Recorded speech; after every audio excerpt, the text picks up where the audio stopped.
सारखं काहीतरी होतंय, पण हा नाटकाचा विषय मुलगी आणि बाप आणि एक गृहिणी यांच्यामधला गमती जमतीचा भाग आहे. प्रेक्षक जेव्हा समोर उभे राहिले ते ते असे राक्षसासारखे वगैरे वाटतात, म्हणजे असं अरे बापरे, असे बटरफ्लाईज वगैरे ते आत येतात वगैरे, तो अनुभव आता सुरू झालेला आहे मला. त्यावेळी दिग्दर्शकाने सांगितल्याबरोबर हुकूम काम करणे.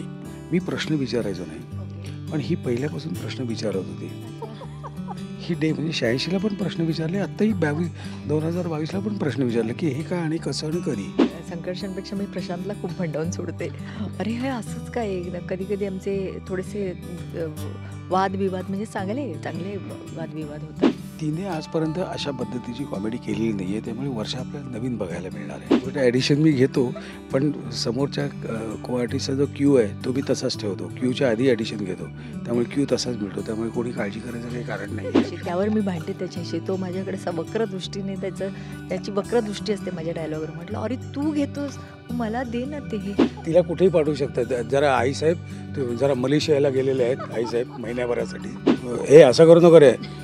मला काय वाटतं सर, तुम्ही असं केलं तर बरं होईल. वर्षात ते तुम्ही असं केलं ना तर खूप छान होईल. मग त्याला पाहिजे तो सांगतो आणि हट्ट असतो, त्याचा हट्ट असतो, तो असंच व्हायला पाहिजे. फक्त त्याची भाषा जरा सौम्य असते. भाऊ बिलकर चिडवायला खूप आवडायचं आम्हाला.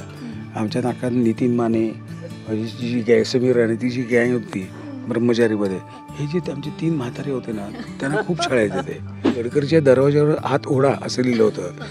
तर त्यांनी भाऊ बिवलकरांना विचारलं, हात कसा काय ओढा आहे, हे थिएटर आहे ना.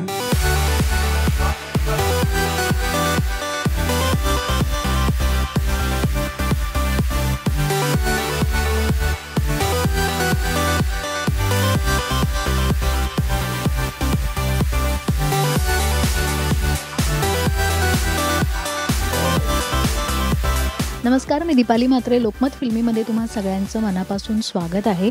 सध्या एक वाक्य आपल्याला सारखं ऐकायला मिळतं आहे, ते म्हणजे सारखं काहीतरी होतं आहे आणि तेच बोलणं ते आज आपल्या सोबत आहे, ते म्हणजे प्रशांतदा आणि वर्षाताई. खूप स्वागत आहे लोकमतमध्ये तुमचं. नमस्कार.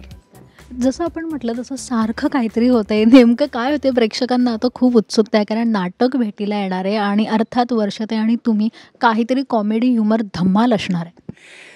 प्रेक्षकांनी स्वतःच्या पूर्ण दिवसभराच्या शेड्यूलकडे बघितलं तर त्यांनाही कळेल की सारखं काहीतरी होतच आहे. बरोबर आहे की नाही. म्हणजे घरात आणि घराच्या बाहेर दोन्ही. आता ही आमचं जे सारखं काहीतरी होतं आहे, हे घरातलं सारखं काहीतरी होते आहे. आता घरातली जी मंडळी असतात, म्हणजे सर्व नातेसंबंध, म्हणजे आई वडील, मुलगा मुलगी, सूनबाई असेल तर सूनबाई, आजी आजोबा, अशी जी आपली एक फॅमिली असते, त्या फॅमिलीमध्ये सतत काहीतरी घडत असतं, सतत काहीतरी होत असतं. तर हे नाटकाचा विषय तोच आहे, सारखं काहीतरी होतं आहे, पण हा नाटकाचा विषय मुलगी आणि बाप आणि एक गृहिणी यांच्यामधला गमती जमतीचा भाग आहे. मजा येणार आहे, कारण वर्षाताई आणि तुम्ही एकतर 36 वर्षानंतर, म्हणजे आता हे खूप वेळा असं रिपीट होतं आहे, पण 36 वर्षानंतर म्हणजे प्रेक्षकांसाठी खूप मोठी पर्वणी आहे. आमच्यासाठी सुद्धा पर्वणीच होते की मी हिच्याबरोबर काम करणार, ही माझ्याबरोबर काम करणार. पण वर्षाताई किती दडपण होतं का की पुन्हा एवढ्या वर्षांनी रंगमंचावर येणं, आणि त्याच्यात जर प्रशांत दादांसारखे असतील तर म्हणजे एकदम वेगळ्या लेवलचं कॉमेडी असतं. हो, नक्कीच दडपण तर आलंच आहे. नाही म्हटलं तरी कितीही जरी मी म्हणजे अभिनयाचा मला अनुभव जरी असला तरी जो लाईव्ह अनुभव तो वेगळाच असतो. आणि इथे आपलं अर्थात ते रिहर्सलमध्ये तो कॉन्फिडन्स येतो, पण तरीसुद्धा प्रेक्षक जेव्हा समोर उभे राहिले ते ते असे राक्षसासारखे वगैरे वाटतात, म्हणजे असं अरे बापरे, असे बटरफ्लाईज वगैरे ते आत येतात वगैरे, तो अनुभव आता सुरू झालेला आहे मला. कारण आता कसं काउंटडाऊन सुरू झालेला आहे जवळजवळ, त्यामुळे असे बटरफ्लाईज आहेत माझ्या पोटामध्ये. त्यामुळे पण मला माहिती आहे कधी कधी काय प्रशांत म्हणाला तसं, जो लाफ्टर, जो प्रतिसाद, जे पॉझिटिव्ह वाईब्स आपल्याला प्रेक्षकातून मिळतात ना, ती एक वेगळा तो कैफ जो आहे तो मला वाटतं कुठल्याही कैफापेक्षा खूप जास्त असतो. तो जो चालतो, हो, वेगळी नशा आहे. जादू है नशा है, तशी ती मधोशी एक नशा त्या प्रेक्षकांच्या अस्तित्वावर, ती जेव्हा खुर्च्या फुल दिसतात आणि आता 100%ची ही मिळालेली आहे. आणि जरी 70% असते प्रेक्षक, तरीसुद्धा असं वाटतं वा, हे आपल्यासाठी आलेले आहेत, you cannot run them down. त्यामुळे एक वेगळी जबाबदारी खूप छान वाटते, पण दडपण आहे तेवढं. आणि पण जेवढं दडपण तुमच्यावर येते तेवढं तुम्ही छान परफॉर्म कराल. कारण परीक्षेत तसंच असतं ना, आपण पेपर देतो तेव्हा दडपण असतं, म्हणून तुम्ही अभ्यास करून जाता, पूर्ण तयारीने जाता. तर तशी मी पण सज्ज आहे. प्रशांतच्या म्हणजे प्रशांतबरोबर माझे बरेच सीन्स आहेत, त्यामुळे त्याच्या आणि ते गिव्ह अँड टेक असतं नाही का. एकमेकांचा आपण रंगवला पाहिजे अभिनय, तरच त्याच्यात मजा येते आणि तसं तरच नाटकाला रंगत येते. तर खूप छान. जेव्हा पहिल्यांदा एकत्र काम केलं होतं ते नाटक ब्रह्मचारी आणि आता थेट हे नाटक, किती डिफरन्स जाणवला तुम्हाला एकमेकांमध्ये देखील? कारण तेव्हाची केमिस्ट्री वेगळी होती आणि आता 36 वर्षानंतर एकत्र आल्यावर ती एक वेगळी केमिस्ट्री. तर ते कसं काय जमवलं? नाही, खरं सांगू का, की त्यावेळी दिग्दर्शकाने सांगितल्याबरोबर हुकूम काम करणे, करेक्ट. ह्याच्या बाहेर मी काही केलेलं नाही आहे. हां, म्हणजे प्रकाश बुद्धीने सांगितलं की हे असं करायचं, हे असं करायचं. पण त्याच्यावर मी प्रश्न विचारायचो नाही. पण ही पहिल्यापासून प्रश्न विचारत होती. ही म्हणजे 86ला पण प्रश्न विचारले, आत्ताही 2022ला पण प्रश्न विचारले की हे का आणि कसं आणि कधी. त्यावेळी मी प्रश्न विचारले नाही, त्याने सांगितलं की कोरी पाटी घेऊन जायचं, त्याने लिहायचं, मी काम करायचं. हे सस्टेन्ड ॲक्ट्रेस असल्याचं लक्षण आहे. सस्टेन्ड ॲक्ट्रेस असल्याचं लक्षण आहे की मी हे का करायचं आणि कसं करायचं. वर्षाताई, म्हणजे अजूनही संकर्षणला तेवढेच प्रश्न विचारून भंडावून सोडता का तुम्ही? हो, संकर्षणपेक्षा मी प्रशांतला खूप भंडावून सोडते. अरे हे असंच काय? कधी कधी आमचे थोडेसे वादविवाद म्हणजे चांगले चांगले वादविवाद होतात. पण त्याच्यावर मी त्याला खूप वेळ मग नाटक थांबता इतर कलाकार बिचारे थकून जात असले, अरे मध्येच थांबते हे का? तर ते थांबून एक 15-20 मिनटं मग ते पण तो सॅटिस्फाय करतो मला की हे असं का आहे ते. तर ते मला त्याचं आवडतं. काय बेसिकली काय माहिती आहे का, तिने आजपर्यंत अशा पद्धतीची कॉमेडी केलेली नाही आहे, त्यामुळे वर्षा आपल्याला नवीन बघायला मिळणार आहे. हे सगळ्यात पहिली गोष्ट आहे. बरं, आपल्याला अशा पद्धतीने रिॲक्ट व्हायचं आहे, अशा पद्धतीने कॉमेडी करायची, हे इथून जरा शिरायला जरा आणि इथून ॲक्सेप्ट व्हायला वेळ लागतो. बरोबर आहे की नाही? कारण आता इतके वर्ष काम केल्यानंतर तिने आत्तापर्यंत न केलेलं काम तिला करायला मिळतं आहे. तर हे असं केलं तर चालेल? Are you sure? नक्की? हे अशी रिॲक्शन द्यायची? काय येडायच का? एवढी द्यायची? हो. सो आत्ता पहिले 4-5 दिवस तिला सगळं आश्चर्यजनक वाटत होतं. अरे बापरे, हे असं? आई, नाऊ शी हॅज सेटल्ड आणि आय एम कॉन्फिडंट वेगळं बघायला मिळेल तुम्हाला. पण प्रशांत सरांची एक खासियत आहे ती म्हणजे नाटकात कधीही ते ॲडिशन घेतात, कुठेही काहीही पटकन. सगळ्यात महत्त्वाची गोष्ट, ॲडिशन मी घेतो, पण समोरच्या को आर्टिस्टचा जो क्यू आहे तो मी तसाच ठेवतो. क्यूच्या आधी ॲडिशन घेतो, त्यामुळे क्यू तसाच मिळतो. त्यामुळे कोणी काळजी करायचं काही कारण नाही आहे. वर्षाताईंना तेच ना त्याच्याशी त्यावर मी भांडते त्याच्याशी. तो माझ्याकडे असा वक्र दृष्टीने त्याची वक्र दृष्टी असते माझ्या डायलॉगवर. म्हटलं अरे तू घेतोस, मग मला दे ना ते हे. पण अर्थात त्याचा तो अनुभव आहे आणि त्याला ते ॲडिशन घेतल्यानंतर लाफ्टर काढणं महत्त्वाचं आहे. लाफ्टर पंच पाहिजे. पंच आला की मग कसं आहे की तुला एकदम हा हा हा इतकं जोरात हसू शकत नाही. चेहरा हसरा राहिला पाहिजे कायम. 2.5 तास चेहरा हसरा राहिला पाहिजे, तर ते लोक मोठ्याने हसू शकतात. 0 to 90 असं हसू शकत नाहीत. 60 to 90 हसू शकतात. त्यामुळे त्यांचा चेहरा असा स्मित त्यांच्या चेहऱ्यावर असण्यासाठी जी काही थोडी मेहनत करायला लागते. पंच तर येतातच ऑन द वे, ते ऑन द वे असतात. पण वर्षाताईंना तशी भीती वाटत नाही म्हणजे का ते तुम्ही आधीच सेटल करून ठेवलंय की नाही हे असंच पाहिजे आणि ते तसंच झालं पाहिजे? नाही, आधी ती भीती आता बघूया. एकदा प्रयोग सुरू होऊ देत, मग मी सज्ज होईल. मग पहिल्या प्रयोगापासून मी अशी पण छान होईल ते, कारण प्रशांत चांगले लाफ्टर काढणार आणि जसं तो म्हणाला तसं समोरच्याला तो तोंडगशी पाडत नाही. कारण तो महत्त्वाचा आहे ना, समोरच्याला आपल्याला. अगदीच काही असेल ना, म्हणजे मला ॲडिशन घ्यायची असेल तर मी खांद्यावर हात ठेवून एवढं जरी केलं ना, ही खूण आहे, ही खूण आहे. त्यामुळे तो काही विषय नाही. म्हणजे आजपर्यंत असं झालेलं नाही आहे की ॲडिशन घेत मी हाय काय नाही काय सुद्धा ऐनवेळी घेतलेली ॲडिशन आहे. पण तरी समोरच्याला भीती असते. हां, त्यामुळे एकदा तयार झालं की काय नाही आता ते. दुसरं म्हणजे संकर्षणसोबत सर तुम्ही आता हे तिसऱ्यांदा काम करताय. म्हणजे आता तर किचन कलाकारच्या निमित्ताने करतच आहात, पण आधीचे नाटक, त्याच्यानंतर त्याचं नाटक प्रोड्यूस करणं आणि आता पुन्हा त्यांनी दिग्दर्शन करणं, तर हे सगळं म्हणजे एक वेगळं कॉम्बिनेशन आहे तुमचं आणि संकर्षणचं. तर आता त्याला दिग्दर्शन करताना कुठेतरी टफ जात असेल तुमच्यासारख्या ॲक्टरला डिरेक्ट करावा म्हणून? नाही, त्याला पहिल्यांदा सांगितलं यू आर अ डायरेक्टर आणि you are answerable. We are artist and we are also answerable. आपल्याकडे पद्धत काय माहिती आहे का, की nobody wants to be answerable. मी त्याला सांगितलं होतं, ते सांगितलं होतं हे ठीक आहे, पण पुढे ते एक्झिक्यूट झालं की नाही हे बघायचं काम कोणाचं आहे.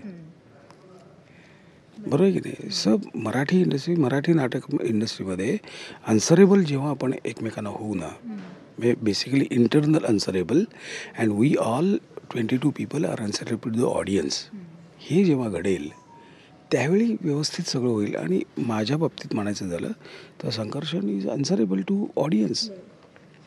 त्यामुळे त्याने त्याचं काम करायलाच पाहिजे. भले आम्ही दोघे थोडं सिनियर आहोत, त्यामुळे त्याचा हे असं करू नका रे, मला काय वाटतं सर तुम्ही असं केलं तर बरं होईल, वर्षात तुम्ही असं केलं ना तर खूप छान होईल. मग त्याला पाहिजे तो सांगतो आणि हट्ट असतो तो असंच व्हायला पाहिजे. फक्त त्याची भाषा जरा सौम्य असते. बरं, असा कुठला किस्सा आठवतोय का दोघांना, की तो पहिल्या नाटकाच्या वेळेला असा घडला असेल आणि आता तो पुन्हा आठवला असेल आणि खूप हसायला आलं असेल, तेव्हाच्या वेळेला नाटकाची रिहर्सल करताना आणि आता रिहर्सल करताना? नाही, त्यावेळी खरं सांगू का, की आमची रिहर्सल सकाळी 8 ते 2 चालायची शिवडीला. कारण दुपारी आमचे मोरूचे मावशीचे प्रयोग असायचे. 2 नाटकं चालायची. हां, तर ते झाल्यानंतर नाटकाच्या प्रयोगादरम्यान अनेक गमतीशीर किस्से झाले. मगाशी तो धबधब्याचा एक किस्सा तुम्हाला सांगितला सोलापूरला. कोकणात तो धबधबाच उलटा फिरला आणि मग परत धबधबा सरळ. 2 लाफ्टर आम्हाला ॲडिशनल मिळाले त्या प्रयोगाला. पण टेक्निकल मिस्टेक्स कधी कधी होऊ शकतात, पण ऑन ॲव्हरेज नाटकात कधी गडबड झाली नाही. हां, म्हणजे टाईमपास प्रयोग असेल तर मग गोष्ट वेगळी. भाऊ बिवलकर वगैरे टाईमपास करायचे. भाऊ बिवलकर चिडवायला खूप आवडायचं आम्हाला. आमच्या नाटकात नितीन माने, जी गॅ समीर राणे, ती जी गँग होती ब्रह्मचारीमध्ये, ते भाऊ बिवलकर किंवा दिनेश करमरकर किंवा ते कोण, चंद्रशेखर गाडगीळ, नाही गाडगीळ, चेतन दळवी, नाही सुमंत मस्तकार, सुमंत मस्त, हे जे आमचे 3 म्हातारे होते ना, त्यांना खूप छळायचे ते. खूप खूप खूप त्रास द्यायचे त्याला. म्हणजे असं काहीतरी अडाण्यासारखे प्रश्न विचारून, म्हणजे फॉर एक्झाम्पल गडकरीच्या दरवाज्यावर आत ओढा असं लिहिलं होतं, तर त्यांनी भाऊ बिवलकरांना विचारलं होतं आत कसं काय ओढा आहे, हे थिएटर आहे ना. हे इतके बारीक बारीक चिमटे काढले होते आणि त्याच्यावर ते पण इमानदारी. अशा इंटरनल खूप गमती झाल्या. On stage we were very perfect. आणि तीच प्रकाश बुद्धिसागरने आम्हाला शिस्त लावली होती की बाकी तुम्ही काही भंकस करा, बट ऑन स्टेज घरातले तुमचे प्रॉब्लेम्स, तुमचं दुखणी, हे बघायला तुमचे 400 रुपयाचे प्रेक्षक तिकीट काढून आलेले नाही आहेत, ते नाटक बघायला आले आहेत. So you have to perform 100%. पहिला प्रयोग कुठे आणि कसा असणार आहे आणि प्रेक्षकांना कसं अपील करणार आहे, कारण खूप वाट बघतात, त्यांनाही सारखं काहीतरी होतं आहे आता. पहिला शुभारंभाचा प्रयोग 25 तारखेला आहे. 25 मार्चला दुपार रात्र आमचा बोरिवलीला प्रयोग आहे. 26ला रात्र वाशी आहे. 27 दुपार रात्र डोंबिवली आहे.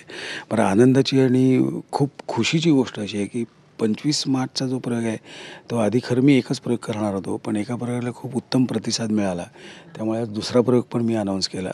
27 डिसेंबर म्हणजे 27 डोंबिवलीचं ऑलरेडी तिथे 50% आहे, त्यामुळे आधीपासून तिथे 2 प्रयोग होते. गडकरीला आम्ही एक ऑलरेडी अजून एक ॲड करायला लागला. त्यामुळे असे सुरुवातीच्या 5 दिवसात 8 प्रयोग आहेत आणि त्यानंतर बालगंधर्वला 2 तारखेला एकच प्रयोग होता. पुण्यामध्ये एकूण 3 प्रयोग होते, ते आता 4 झाले, कारण गंधर्वला सुद्धा छान रिस्पॉन्स मिळालेला आहे. तर प्रतिसाद चांगला आहे. आणि त्यानंतर मग आमचे दौरे सुरू होतील तुमच्या एरियामध्ये, लोकमतच्या, मराठवाडा, विदर्भ आणि मग पश्चिम महाराष्ट्र, मग कोकण, मग खानदेश.